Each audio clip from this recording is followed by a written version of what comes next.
Tonight, new fallout from the decision to release 5 top terror leaders in exchange for Sergeant Bergdahl, an American held hostage by the Taliban.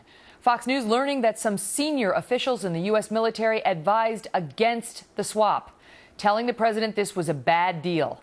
Welcome to the Kelly File, everyone. I'm Megyn Kelly. Our own Jim Angle spoke with a senior defense official Friday, described as very senior, for another in a series of ugly revelations about the prisoner trade the president made a week ago. The source saying the president was told this deal would be, quote, handing over some 4-star generals of the Taliban in exchange for a soldier who appears to have walked off base on his own, and perhaps worse, although he will be investigated. The source went so far as to say, quote, many in the military consider Sergeant Bergdahl a traitor, a term they did not choose lightly. We asked about this very issue, whether this was a good deal, during an exclusive interview we taped with 6 members of Bergdahl's platoon yesterday. You will hear their taken moments. But first, to a man with deep contacts and a long history in the Pentagon. General Jack Keane is a retired 4-star general, former Vice Chief of Staff of the U.S. Army, and a Fox News military analyst. General Keane, good to see you again tonight. So let me start with Sergeant Bergdahl, because there were reports today that were connected to James Rosen's reporting yesterday that he may have converted to Islam while in captivity, that he declared himself to be a warrior for Islam, that he was seen with target practice with AK-47s with the enemy. But today we learn that indeed he did try to escape, not just once, but twice reportedly. And given your history in the Army, what does all of that tell you? Well, first of all, the sources that James Rosen has, which was a private contractor who was working for the government and one that has a very good reputation, in my ad, provided that kind of information, collaboration with the enemy and also escaping multiple times. But what the military does is they try to confirm those sources as well as the CIA. Now, what we do know for a fact, because of confirmation from multiple sources, that Bergdahl did in fact escape and obviously was recaptured. What we don't know is we haven't been able to confirm how many times he escaped other than that one time and how many attempts he made. And we have not been able to confirm the collaboration aspect of it. So that's where we kind of stand. And I suspect we may not get much more information, but this much is going to happen, Megyn. When he gets in the hands, and he's ready for it after this decompression he's going through, in the hands of a very experienced, highly skilled interrogator who can earn his trust, and I mean genuinely earn his trust, and then unburden the guilt that he has and work with him, even if he is an Islamic jihadist. I'm convinced at the end of that, which may take days or a couple of weeks, we will actually know the full story on Sergeant Bergdahl. If he did, in fact, do those things that James Rosen's source is reporting, did he violate some code of conduct in the military? Oh, yeah, absolutely. First of all, he violates his oath, but desertion is a violation of the code of conduct. That's moving away from the enemy. Secondly, if he seeks favor from the enemy, that's a violation of code of conduct, which governs our behavior in captivity. If he collaborates with an enemy, that is a violation of the code of conduct. However, if he tries to escape and actually escapes, that upholds the code of conduct, and that is a courageous act which it should be respected. Yeah, it's a very tricky situation. I want to get to these guys who were released, because now the senior defense officials saying the president was warned not to do that, and even our former defense secretary Leon Panetta coming out today and saying, I was against this when I was defense secretary. I believed I had an obligation not to release these soldiers, these Taliban soldiers, given the ongoing war, and I assumed this would never happen. Well, that doesn't surprise me, of course. You know, I've been around Leon Panetta for a number of years. He's an absolute straight shooter. But listen, Megyn, here's the issue. General McChrystal, General Petraeus, General Alston, and General Allen, and now General Dunford, have all made recommendations to this administration on war policy issues in Iraq and Afghanistan, and the president has rejected summarily every single one of them, dealing with force levels, residual forces, etc. It doesn't surprise me that on an issue as contentious as this is, particularly the generals are close to the fight in the theater, made a recommendation that we should not make this trade and provided the rationale for it, and that was ignored and rejected, as has all of their other recommendations over the past 4 to 5 years. Wow. General Jack Keane, thanks for being here. Always good talking to Megan. Likewise.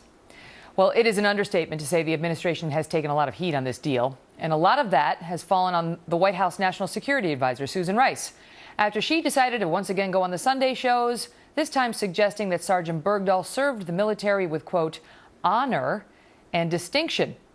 Then she was given the opportunity to walk that back. And here's what she did instead.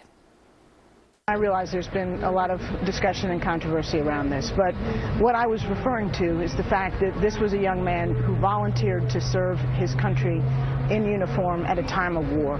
That is itself a very honorable thing.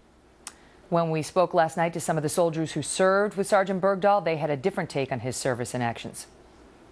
He's not a hero, and he did not serve with distinction, and that's a spit in the face to everyone who joined the Army and anyone who died looking for him. I don't know how he felt about us, but we would all die for him. And he left. Raise your hand if you think he deserted. Wow. Raise your hand if you have some question about whether he deserted. Wow. Charles Krauthammer is a Fox News contributor, syndicated columnist, and author of the New York Times #1 bestseller, Things That Matter. A perfect Father's Day gift, by the way. Charles, good to see you. And so Susan Rice has the opportunity within days of making that statement to walk it back. She chose option B. Well, the oldest rule in politics is when you're in a hole, stop digging. And this is a hole you cannot escape from.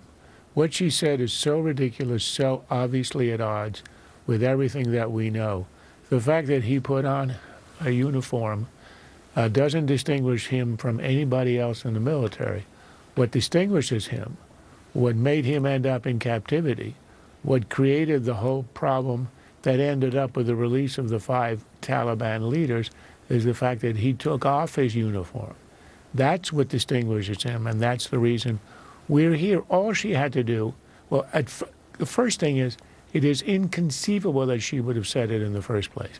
There's no explanation. But second, once you say it, you simply say, I misspoke.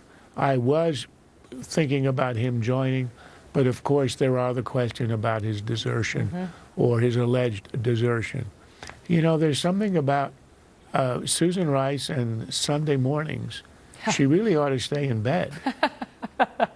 You know, it's interesting to listen to you because I know you have said that you believe you might have made this deal to get an American soldier home and then have him face trial. Right. But you have had real objections with the way the president has handled this. And in your column, you write, the administration might have tried honesty here. How could they have done this in a way that wouldn't have blown back on them in this way?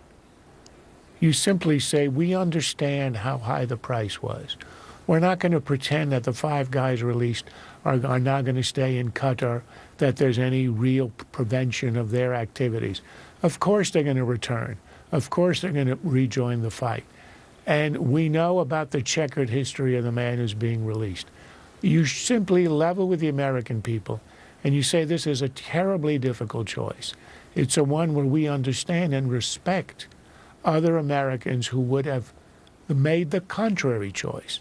Instead of the president arrogantly and narcissistically saying yesterday, oh yes, the Fuhrer in Washington is whipped up, as if there are no arguments on the other side, as if it's a partisan thing, as if all the Democrats who are upset about this are making it up.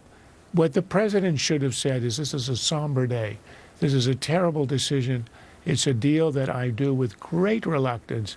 Rather than spiking the football, having a Rose Garden ceremony, I believe the president actually thought that this is a victory. Susan Rice, to go back to Susan Rice, actually said that this is an extraordinary day for America. It's an extraordinarily somber and dark day. This is a defeat for the United States. Yes, had I been a commander-in-chief, I would have made the same choice, but with great reluctance, even revulsion. The fact that the president can't see that, the fact that he thinks everybody who's opposing him presumably is doing it out of partisan or political motives, is simply shocking. And it tells you that he doesn't understand either the gravity or even the nature of what he's done. Charles Krauthammer, thanks for being here. Good to see you. Pleasure. Well, when we sat down for our exclusive with Sergeant Bergdahl's platoon, they talked about his service, his capture, and the feeling that Bergdahl, quote, left them behind. Just ahead, what they said last night about the administration's attacks on their motives. And up next, for the very first time, we will show you the platoon answering the very big question: was this a good deal? I think we probably have all, after this happened, talked to our families and said, look, if that was me, you can go ahead and leave me there, because I signed on the line to die for my country.